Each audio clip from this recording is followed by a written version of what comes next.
Hello and welcome to my class How to Make a Scribbler's Notebook.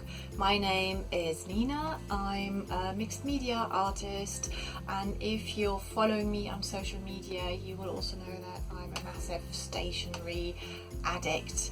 And if you're like me, then you probably find it really difficult to walk past any pretty notebook without wanting to buy it, and then you end up with this massive collection of gorgeous notebooks at home that you feel might be just too beautiful to use.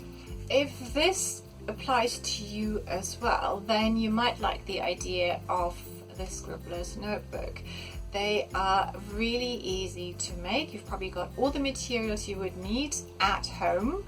They don't take a lot of time to put together, and I also feel, because of the setup of the Scribbler's Notebook, that I find it a lot less intimidating to start using them. You can take pages out and put more pages in. I usually create a Scribbler's Notebook when I need a little notebook that I would like to just have in my pocket to take notes, write lists, and write shopping lists, put down ideas, do some sketching.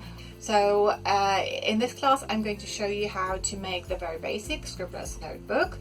I'm going to show you how you can add a few more embellishments to the basic version of the Scribbler's Notebook. In the next section of this class I'll show you an example of how I'm going about adding more to the Scribbler's Notebook, and I've also added a third part to the class where I'm going to kind of make a custom-made Scribbler's Notebook to go in my traveler's notebook. So even though it's still the same idea as the basic Scribbler's Notebook, it's again more elaborate and also shows you how you can make notebooks that are of a different size.